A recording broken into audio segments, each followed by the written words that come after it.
Many of the articles being written against Islam quote one part of a verse and then mistranslate it, corrupt it, twist it, take it totally out of context, or use translators' mistakes.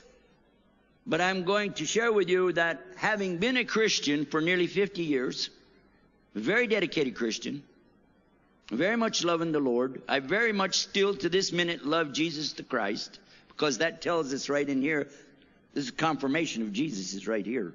I have no doubt in my mind, after studying this in the Arabic text, that there is anything in Islam that would underwrite acts of terrorism. All I can find in the Quran and the teachings of Muhammad, peace be upon him, are acts versus terrorism. There isn't enough time in one little lecture to cover this subject in detail. That's why I mentioned our website, so you can pick it all up over there. But quickly, I'm going to give you a couple of pointers and let you consider for yourself. The first one is when someone says, well, you know, those Muslims have been ordered to kill all the Christians and Jews wherever they find them. Wherever you find them, kill them. It says in the newspaper. And I live in Washington, D.C. area. We get the Washington Post. I pick it up. I look in there. I say, whoa, where's that in the Quran? I call him up. I say, who is the journalist that wrote this thing? Where did you get that? I'm not familiar with the verse. Oh, you know, the whole Quran's loaded with stuff like that. I said, really? Just give me one reference. They said, well, verse 191 in Surah Baqarah, the chapter called the cow. Well, it does start out exactly like they said. And kill them wherever you find them. Whoa. Oh my God. Oh my God. And kill them wherever you find them. I'm looking at the translation called the Noble Quran by Dr. Muhsin Khan and Dr. Muhammad Hilali, published by Dar es Salaam. That's the one I use all the time. It says it. By God, they're right. And kill them wherever you find them. Whoa. Wait a minute, hold on a second. Did you hear Christians and Jews in there? I must have missed that. Let's go back and look again. And kill them wherever you find them. That could be talking about bugs. Come to think about it, it just says and. Wait a minute, when was the last time you started a sentence with the word and? Let me check this out in Arabic. How many of you know Arabic? Anybody know Arabic? Anybody? Okay, well there's a thing in Arabic looks like a comma. It's kind of round and has a tail on it called a waw.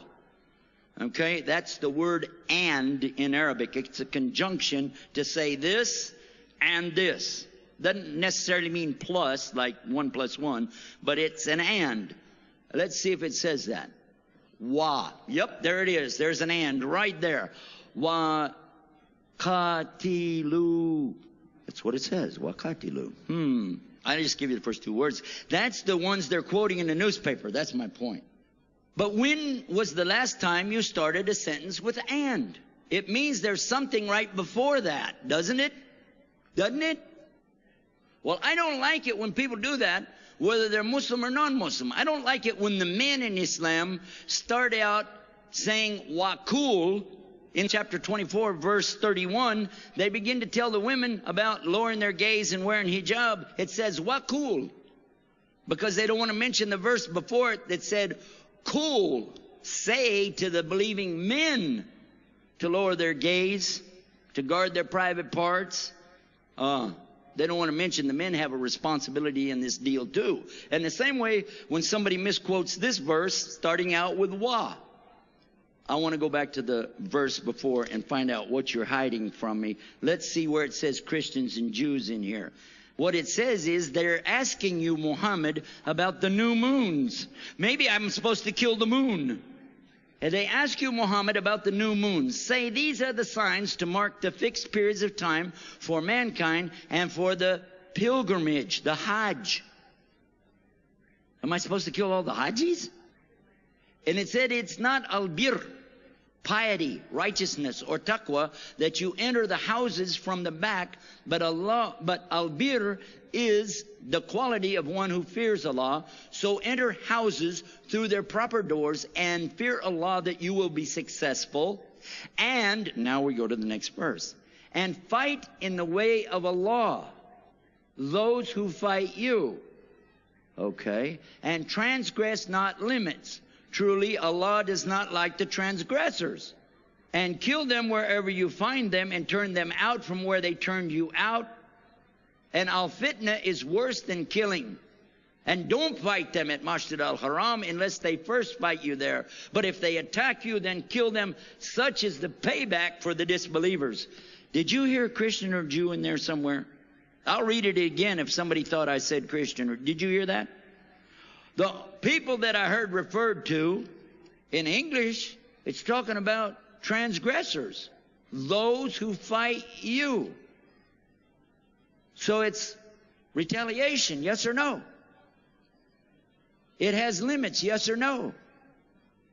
Don't fight them. Only except when they're fighting you, and turn them out from where they turned you out. Do you remember any story about Jews and Christians turning Muslims out of somewhere? No. So this isn't what it's talking about. Not at all.